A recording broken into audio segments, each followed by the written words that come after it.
Chapter 2. I'm Erik Cargill. And I'm Rachel Elnar, and this is Cheers and Tears. Design leadership tales retold. Hey Erik, today's guest is a branding, experience, and community strategist, a designer, teacher, speaker, and consultant for businesses and nonprofits. Currently, she is a principal manager of design operations at Coforma, dedicated to making work more seamless, fulfilling, and impactful.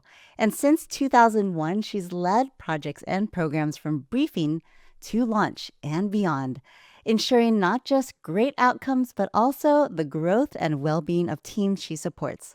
With a keen eye for strategy, concept, and execution, she thrives on empowering others with tools and resources that they need to do their best work. Because when teams flourish, great design follows.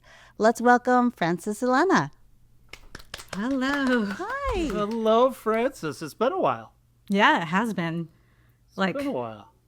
How long has it been? Rachel, I've seen you, but Erik, it's been a while. Yeah, so it was Grand Rapids. So that would have been, what is that, 2015, 2016? Almost 10 years. Whoa. Yeah. Frances, you're right. I saw you last year, 2 years ago in New York. I think, yes. So just to acquaint everybody who's listening to this podcast, can you tell us a little bit more about yourself in relationship to AIGA? Like, what was your role in leadership?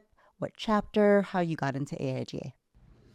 Yeah, so to preface, this was like a long time ago. There could have been a whole person grown up and you can pay for their car insurance. They can drive a rental car now from the day I started. So I joined AIGA after leaving a local organization that was just really like powerful in the community.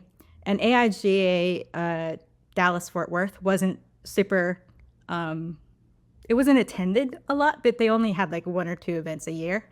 And so I reached out to the board and was like, hey, do you guys want somebody to do communications or anything for you?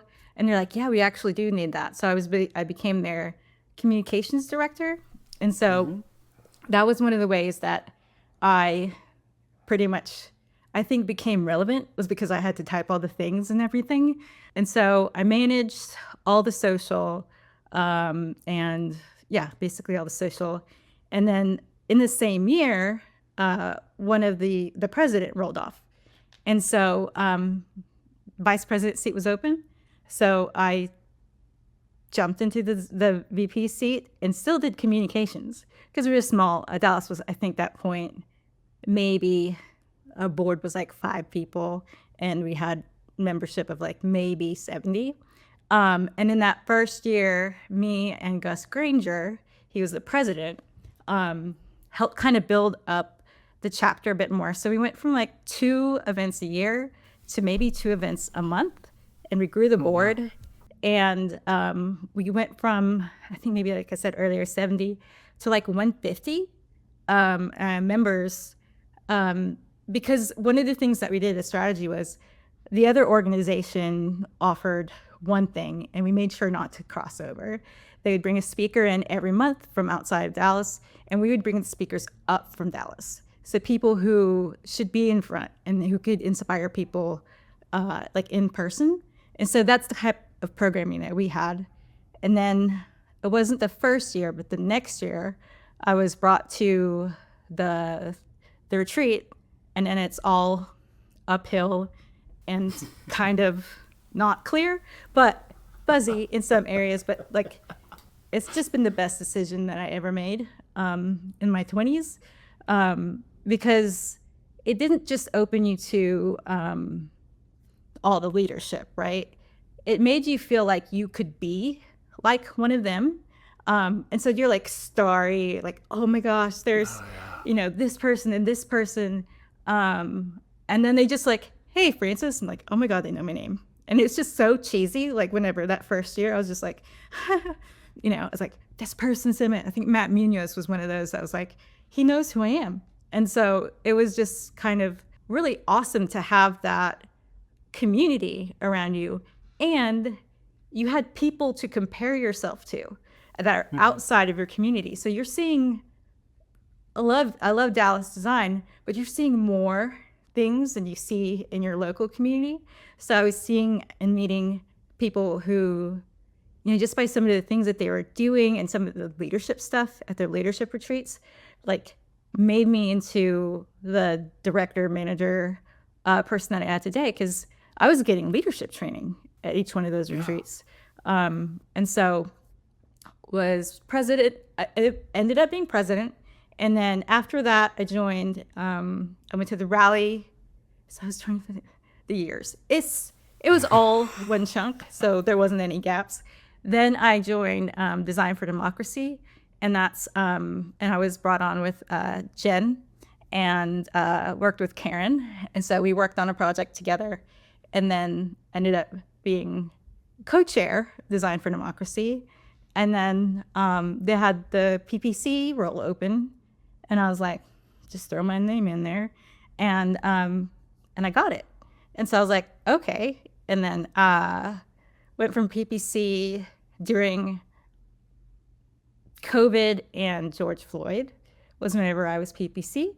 So I was like, what a time to lead, It was, again, one of those things that I think prepared me for everything that's happened since, right? Because you're like, oh no, I've dealt with crisis, You see a lot of things that are relevant to you and their relevance to other people.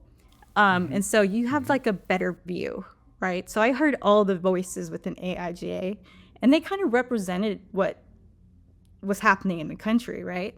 Then my term ended and they asked me to join the board. And so I filled someone else's seat. And then the summer of 2023, I rolled off. And I was just like, I'm just going to take a break. And it has been everything not to volunteer. Like, oh, there's this board position open again. And I'm like, don't do it. Don't do it. You've already signed up.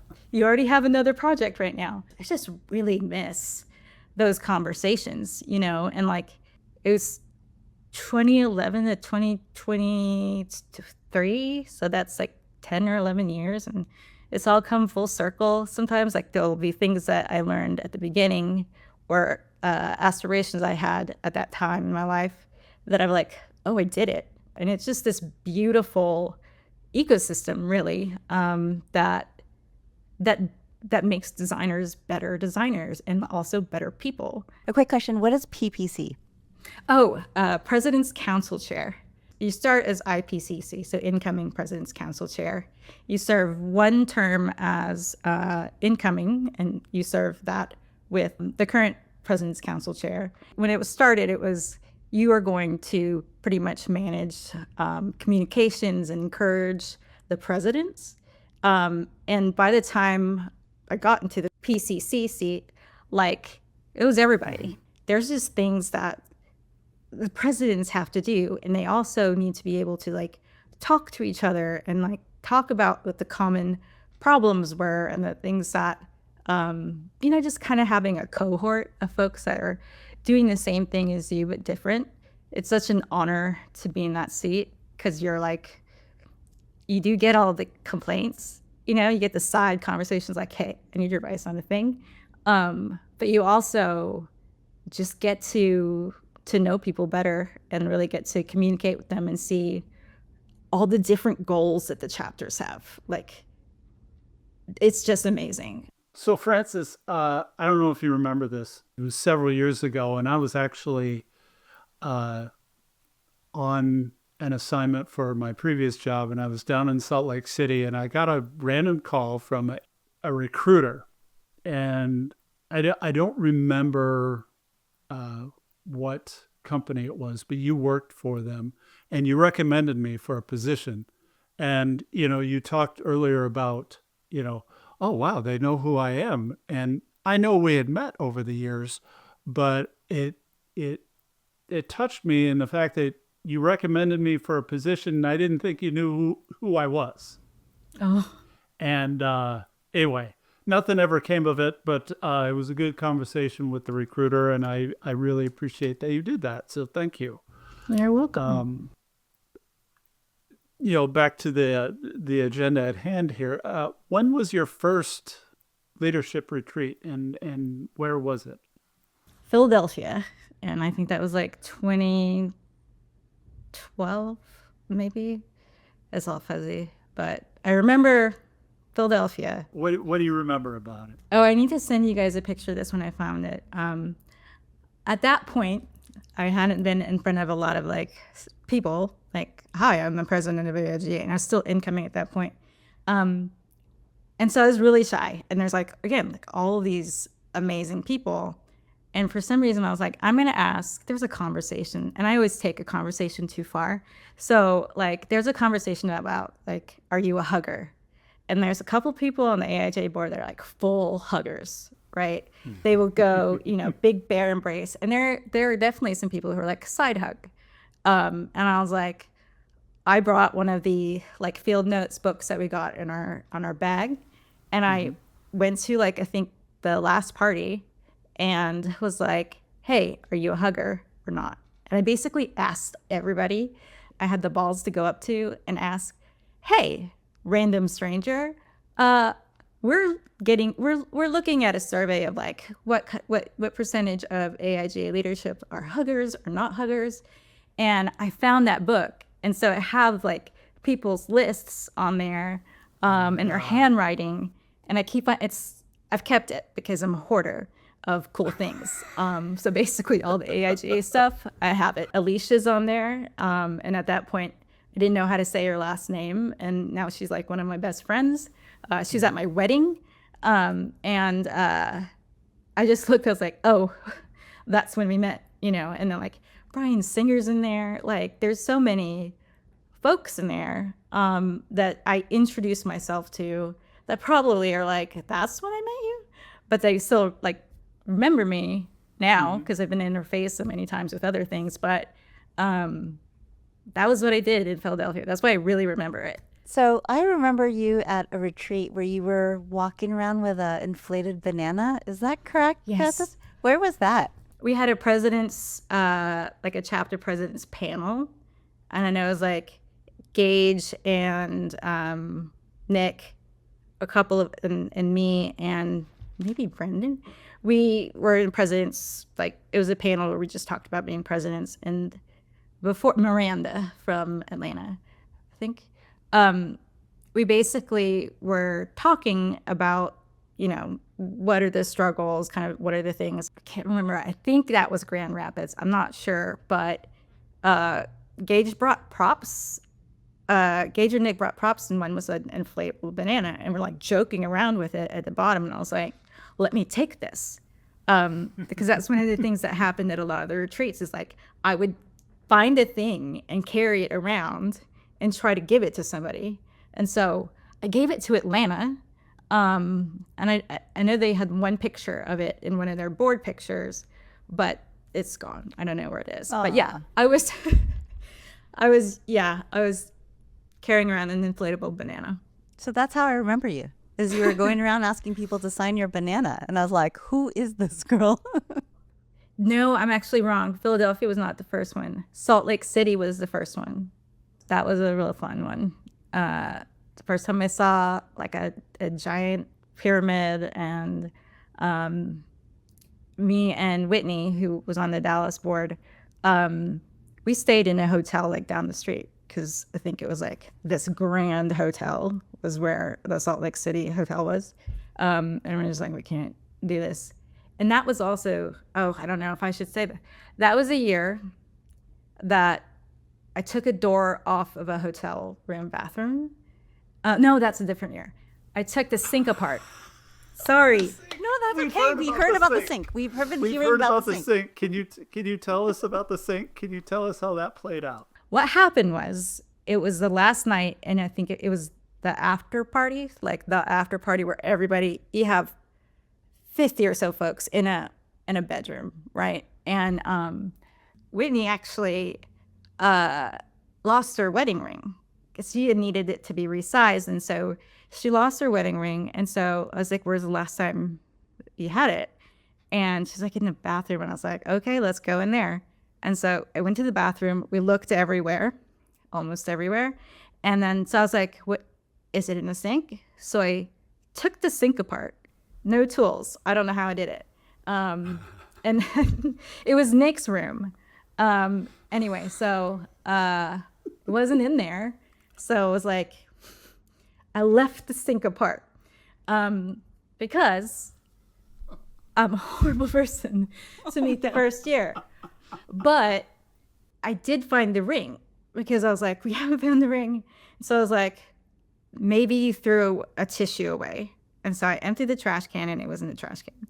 And I was like, here's your ring. And it was like, ah, because she was so afraid that she was like, I have to tell him I lost the ring, her husband. And like, I was like, I'm going to take care of you, you know? And then like Nick had always said, like, you took the sink apart in her room. And I'm like, sure did, you know?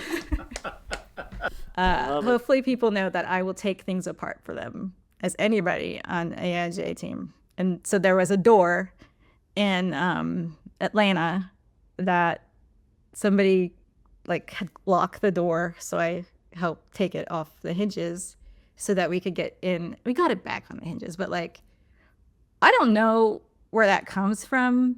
I used to watch a lot of Home Time when I was a kid. So I was like, I know how to take these things apart, and I think part of me wants to be like that, you know, like contractor, but I can take things apart very easily. I don't know why. It's because I'm the youngest child and also grew up like in an immigrant family where I just made things for myself. And so I could just, hey, I'm crafty. You need anything taken apart? Call me. I mean, I imagine that comes in handy in your professional life too, because I imagine, you know, in terms of approaching, you know, creative pursuits, a lot of times it is having to break things down and take them apart to see how they function in order to put them all back together. Mm-hmm. Can you point to anything in particular during these retreats that have influenced your career? I mean, aside from taking apart sinks and doors, you know, notwithstanding. So I think somebody on a board made a joke about like, you become a better leader for work whenever you are on the board of a volunteer organization, because you can't fire volunteers. You have to make it work, and you can't do their work either. And so I don't think I was the best president when I was president, because I was still kind of a jerk and command and control. But everybody that was on the board then, I think, you know, stayed on for a really long time. Then I went to Design for Democracy. But I learned kind of humility, and like, even if I'm as excited about something, because the retreat came to Dallas, and I was like super excited because I had been bidding for that, and I was just so excited. But when we did the presentation, I didn't involve the rest of the board. They were involved in like the t-shirts and the other things and the party, right? But like, I was like, I'm gonna put the presentation together. And I like still look back at that time and kind of like, I regret it, but don't, because I think those things are there to teach you. But if anybody remembers that, like, the board wasn't asked. I just kind of put this presentation together because I was really just overly excited and just didn't think about the board. I was thinking about the whole leadership group and making them like excited about Dallas. One of the things you learn is run an organization in AIGA. If you're in a leadership position and you put things together, you put events together, you put retreats together, you put these things together that enable an organization to be successful, and you learn from other orgs. And so as a manager, I would take care of everything. Like, here's the creative stuff, but also here's the processes, so we don't have to restart it. You can start from here. Here's, you know, a whole library of things. And so I started doing that because I was like, let's provide this stuff for our team to be successful. And that happened at every job. We were just kind of cleaning after people, like that kind of job. I did those things, like made sure that something was well presented, or like, here's the structure, the scaffolding for each project, and then here's like a list of the checklists and stuff. But that got me into design operations, which is just, I just love. But if you look across my class, I guess some of the folks who are exactly like the same age and same amount of years, like there's a couple of folks in design operations. And I think Kevin is chief operations officer or something like that. And I was like, okay, like I see a lot of design operations type roles across the cohort that I was part of. And it's because you've helped run organizations and help people succeed. You're not necessarily the one that's like, I'm going to shine, right? You're like doing everything that allows people to be successful, because that's your role as a leader in AIGA. And so that was just how I knew how to do things. And so it transferred its way to work. And hopefully my former reports feel like I set them up for success. One of them is like so good, and he just sent me a note that was like, I put you as my first creative director. And I was like, I was a senior. I wasn't the creative director, but thank you for putting me there, because he put me on there with like Chris Simmons and some of the other people. It's like, oh, my name's right there. I was like the senior art director, and he's like, yeah, but you were the one that took care of me and made sure I learned things and stuff like that. So I learned that from the leaders at AIGA. It's the reason why you do systems thinking, right? The reason why you put systems together is for people, not just to make a workflow. It's not an efficiency thing. It's so that the people can succeed, because you're thinking more of the outcome rather than the thing you set up. Because you can set that thing up and it'll need to change. Like it's like everything's iterative now, right? So you have a process, and then somebody's like, this is really great, but what about this? I'm like, cool, we'll redocument it, But but that's not the thing that you would ever get like bummed about changing, right? You get bummed if the outcome is not there. I heard you mention earlier about writing. Mm-hmm. I know that that's something that you've done a lot of. A lot of the personal stuff was like me healing on one part, but also I wanted people to feel like they could come up to me, like in the Dallas community, like you can come up to me at an event, right? I'm not special, like come over here.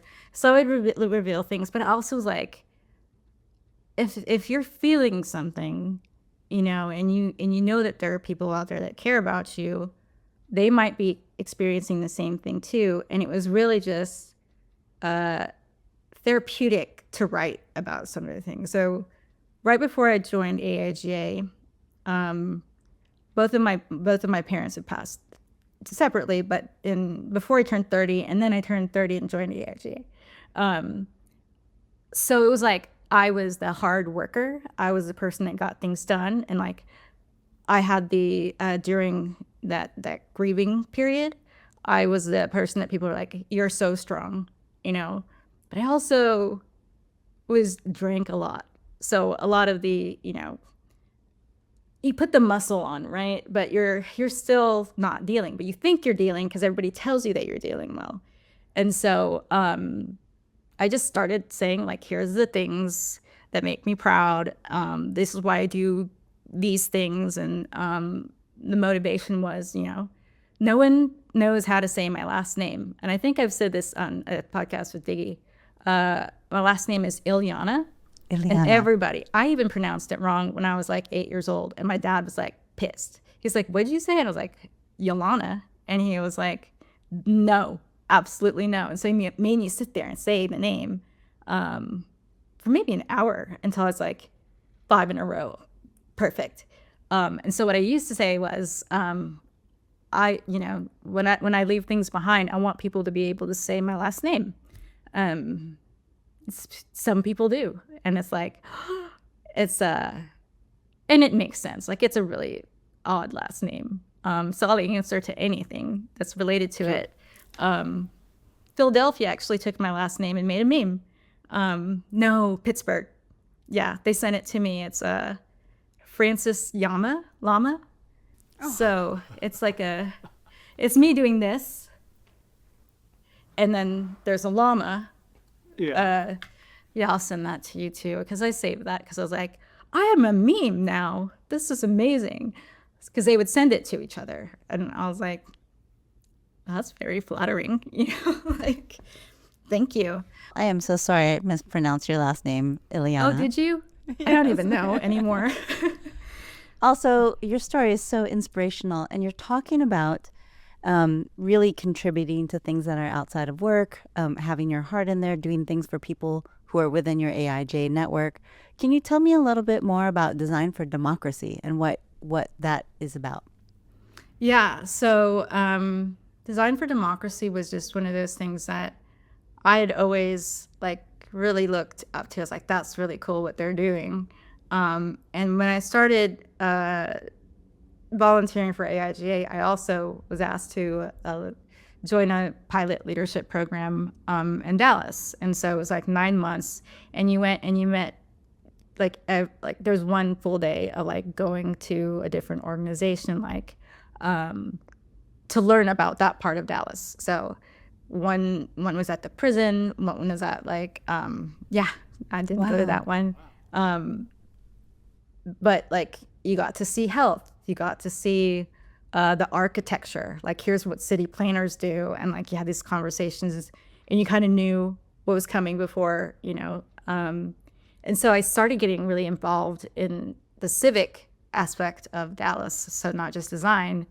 And that's when I was like, yo, like designers do so much more than what people think, right? To be able to do design well and make it look easy, you have to understand strategy, you have to understand empathy, and you also, all of the things, direction, but you also have to know execution, right? So there's a lot of people that'll be like, this is design, but you're like, I can do this, right?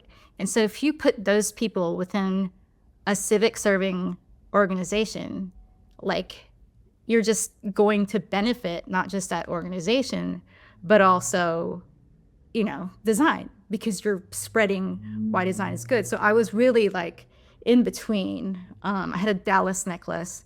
I still have it, but I wore it all the time, and I did a lot of volunteering. We had a lot of like civic issues that I was part of, like tearing down a highway, making sure a tollway didn't go up, just really kind of trying to make Dallas better. And so that kind of I absorbed it, and then it became like, if you ask me what I do, it's basically like civic tech. I want people to in civic tech to be able to do their best work. Like the dream is that those commercial organizations will have to care more about design because the government cares about design, so it's default, right? Actually, so Design for Democracy, we did for each election cycle, we did the Get Out the Vote campaign. And so that's where you ask everybody in AIGA, members and leaders, everything, to contribute a poster, and poster joins a gallery. And that gallery is available to anybody who wants to download a poster to be able to spread the message of democracy to their community, because, some election places, some libraries, students, right? They might not have the resources to do this work or hire like an amazing designer, but you have, with Get Out the Vote, you have this. So you're able to get the, kind of people out to vote. And Design for Democracy was started because of a design snafu. I'll let everybody look that up. But I just stayed on, and it just got like cooler and cooler to see how it could evolve. And then it really just became the same thing. But one year you would have 100 designers that you pick to do a special poster, and that one went on tour. So like there were things involved with it that got a lot of traction. But it was just really like, hey, you guys get to design a poster, which is, if you're a designer, you're like, I'm gonna do this, but then you're putting this really impactful message in there. And so you're exercising your skills and everything. And it's part of something bigger too. Yeah, that's what Design for Democracy is. And I basically, whenever I retired from the board, was kind of the same time that I kind of retired from Design for Democracy, but I still help put graphics together. That's what actually got me into the role that I'm in now. Like about 3 years ago, as well, I had asked Ashley Axios, former president of AIGA National, hey, do you know this person or this group? Let me know about him. And it was like an organization for executive women, right? And she's like, I'm just a member of it. It's on her, it's on her LinkedIn because she's part of it, but not because she's a part of it. And then she said, we're actually hiring for somebody in design operations. I'll send you the JD when it comes out. And at that point, she sent me the JD, and I had no contact with her until I was hired. And pretty much it was like, hey, congratulations. When can you start? Because one of the things that I learned from Ashley is they took bias out of everything, right? And so if you've ever sent me an email about can you tell me more about this job? I'll be like, no, I can't. I was one of those people. I'm so sorry. But I get it. And I totally respect that. Yeah. Yeah. So, and I was just floored by that because I didn't know it until after that, she couldn't, just by, from a value standpoint, would not, be part of it. She was just I just referred you. And so what's really great about that is I got the job on my own. I'm Coforma's first design operations leader. I got to stand up, the practice, and it's just been, and still is such a glorious feeling to be part of that organization. Even whenever things are really rough, which is right now, you see the best of people though that are dealing with some of the worst things, but you still see the best of people. So it's very, it's very inspiring. And I don't think that I ever would have imagined that I would be doing design operations for a civic tech company. But it's dream job because I get to support all of the designers and researchers and sometimes the engineers, and they're doing amazing work, so you get to be part of that a little bit, but without having to do it, because I've been doing design for a really long time, so I'm old, so I want to support it, but I can't just do it all the time, and I think I have the special skills of having done the design, every kind of type of design. So I know that's not the right tool, maybe you should try this, because I've done the work. I've done the work in many ways, from AIGA, also as a designer, and then design operations. It's just kind of dream job. I get to do civic tech and design operations and service all in one job. And so AIGA is kind of the door to other paths. There's just all of these. And so I wouldn't change anything about that path, right? Because everything made me better for the next. If you take AIGA out of my timeline, I would just be such a jerk. But same for me. If you took AIGA out of my timeline, I don't know where I would be. I don't know where I would be without this network, without the community, without the inspiration, without just having the connections. Like you said, you just have it, you do it on your own, but having that opportunity through those connections makes a huge difference on where we all are.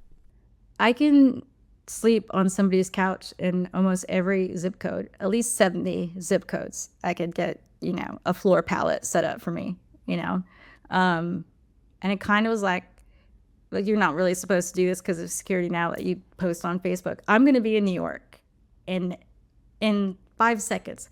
I'm in there too. I'll be there. Let's get together. And it's never been like, you don't have somebody to see whenever you go to to anywhere. And that's just really kind of cool too. Like you just feel warm, and it makes you kind of feel very welcome and like you belong, right? And so that's another bonus. There's just all these bonuses to being part of it. It's been a huge impact on my life. Frances, thank you so much. That was great. Very positive. You have a very uplifting attitude about everything. And I appreciated hearing that. Thank you. It's so weird that we live so far apart. You haven't seen Erik for 10 years, and yet everyone's on a first name basis. Like you're talking about Jen. That's Jenny Price. Talking about, Kevin. I'm thinking that's Kevin Perry. Yes. Yes. So it's like everyone's on a first name basis, and I haven't seen anyone for like 20 years. It's just like these bonds never die. Yeah. It is like we were at the retreat yesterday. Yeah. I'm the kind of person that if you tell me you like giraffes, I'm going to send you a giraffe every Christmas. And so, because I think that's one of the things too, just a lot of the inside friendships and like the little happenings that you might remember that are just so cool. Like those are also just really great accents, this kind of like rich, warm blanket. That's AIGA. Yeah, I love it. Well, thank you again, Frances. Really appreciate the time. It was great reminiscing and hearing about what you're up to. I'm honored to be part of this. Yeah. Have a good evening. Thank you. You too, Frances. Take care, Frances. Bye. Bye-bye. Bye. Cheers and Tears will be back next time with more design leadership tales retold. Please subscribe, rate, review, and share this podcast with your creative community, design leaders, and friends. Cheers and Tears Design Leadership Tales Retold is a production of Chapter 2 and hosted by us, Rachel Elnar and Erik Cargill. This episode was produced and edited by Rachel Elnar. Podcast graphics by Erik Cargill. Animation by Verso Design and Megato Design. The theme music track is Loose Ends by Silver Ships Plastic Oceans. Follow Cheers and Tears on Apple, Spotify, or YouTube podcasts, or wherever you get your audio and video podcasts. Subscribe to our email list at cheersandtears.com so you don't miss an episode.